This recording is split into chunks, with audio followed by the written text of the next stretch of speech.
जब परमेश्वर किसी के जीवन में आता है तो परमेश्वर प्रभु यीशु उस व्यक्ति के जीवन को बदल देता है।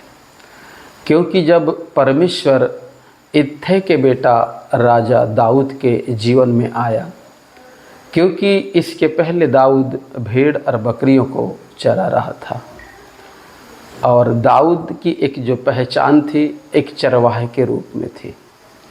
परंतु जब प्रभु यीशु मसीह ने उसको चुना और चुनने के बाद में दाऊद की जो पहचान है वो बदल गई। अब दाऊद को कोई भी चरवाहा नहीं बोलता, परंतु दाऊद को अब हर एक लोग राजा बोलते हैं। क्योंकि हम दाऊद के बारे में जब आगे और भी देखते हैं तो वचन कहता है परमेश्वर ने जो काम दाऊद को सौंपा उस काम को दाऊद ने बड़े ईमानदारी से और परमेश्वर के भय और उसके उपस्थिति में होकर किया। अंत में परमेश्वर ने दाऊद को घोड़े से उठाकर चट्टान के ऊपर बैठाल दिया। क्योंकि आगे हम वचन को देखते हैं, यदि आप 17 अध्याय पहला इतिहास और उसका 1 पद को पढ़ते हैं तो 17 के 1 में दाऊद अपने भवन में रहने लगा। तब दाऊद ने नतान नबी से कहा, देख मैं तो देवदार के बने हुए घर में रहता हूँ, परंतु यहोवा की वाचा का संदूक तंबू में रहता है।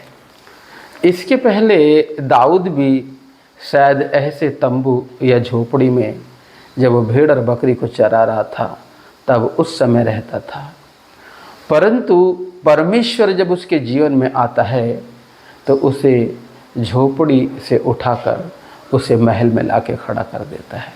हाँ मेरे प्रिय, क्योंकि परमेश्वर जब किसी के जीवन में आता है या परमेश्वर जब किसी को चुनता है तो परमेश्वर उस व्यक्ति को चुनता है जो संसार के नज़र में वो किसी काम का नहीं होता। और हम एक बात को देखते हैं कि दाऊद से बड़े जितने भी जो भाई थे वो काम के थे और एक अच्छे काम को कर रहे थे। उसमें से 2 से 3 जो भाई थे वो साहुल की सेना में सिपाही का काम करते थे, परंतु दाऊद सबसे छोटा था। वो सिपाही बनने लायक कभी नहीं था और किसी अच्छा काम करने लायक कभी नहीं था। इसलिए दाऊद के पिता इत्थे ने दाऊद को भेड़ और बकरी चराने की ड्यूटी दिया और वो भेड़ और बकरी को चराता था। मतलब उसकी कोई भी पहचान नहीं थी। परंतु जब परमेश्वर दाऊद के जीवन में आता है तो दाऊद की पहचान एक राजा के रूप में होती है। इसलिए मेरे प्रियो, आपको यदि प्रभु ने चुना है और आप प्रभु के पास आए हैं तो आप उस वचन का पीछा करें जो वचन परमेश्वर ने आपके लिए रखा है। क्योंकि जब हम उस वचन का पीछा करते हैं तो वह वचन हमें राजाओं के बीच में ले जाकर बैठालता है। और हमने एक बात देखा कि जब परमेश्वर के इस वचन के तहत जब दाऊद महल में रहने लगा तब एक दिन दाऊद सोचता है कि मैं तो देवदार के बने हुए महल में रहता हूँ, परंतु मेरे परमेश्वर का वाचा का संदूक आज भी तंबू में रहता है।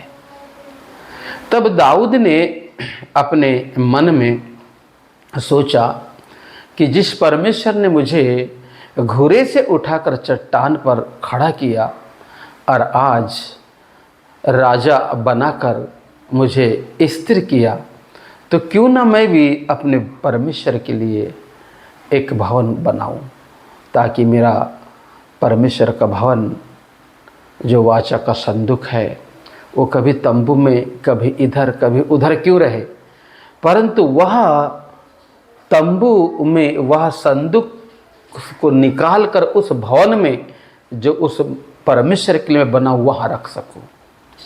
ऐसा करके जब वो सोचने लगा तब परमेश्वर उससे कहता है ऐसे ही 66 में परमेश्वर अपना परिचय देता है। आकाश मेरा सिंहासन है और पृथ्वी मेरे पैर की चौकी है। तुम मेरे लिए कैसा भवन बनाओगे, उसकी लंबाई क्या होगी, उसकी चौड़ाई क्या होगी। हाँ मेरे प्रियो, इस वचन के तहत दाऊद अपने मन से उस बात को निकाल दिया कि मैं परमेश्वर के लिए भवन बनाऊं।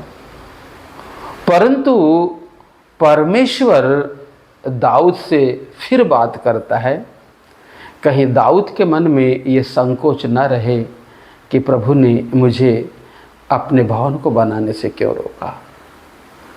तब परमेश्वर दाऊद से कहता है, हे दाऊद, जिस भवन में मैं रहता हूँ उस भवन को खुद मैं अपने हाथ से बनाता हूँ, क्योंकि मैं परमेश्वर अपाहिज नहीं या लंगड़ा नहीं या लूला नहीं, जो मनुष्य मेरे लिए घर बनाए और मैं उसमें रह सकूं।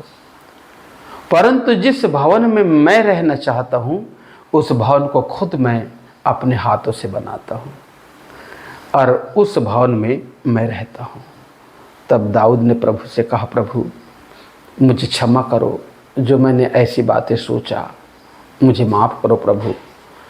परंतु प्रभु यीशु, आपसे एक निवेदन है या एक रिक्वेस्ट है, जो भवन आपने अपने रहने के लिए बनाया प्रभु, उस भवन को मैं देखना चाहता हूँ।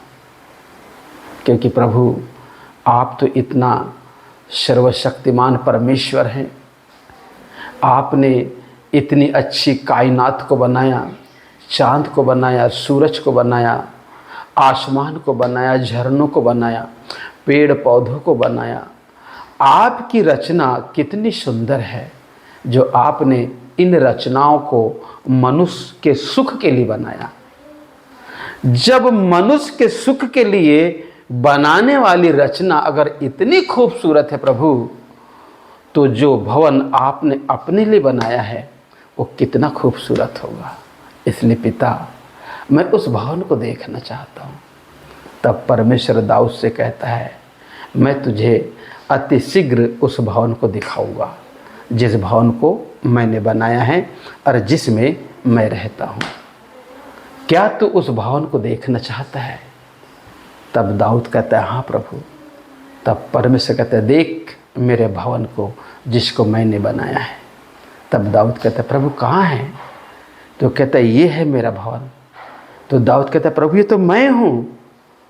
तो परमेश्वर कहता है, हाँ यही तो मेरा भवन है जिसको मैंने बनाया है और मैं इस भवन के अंदर रहता हूँ।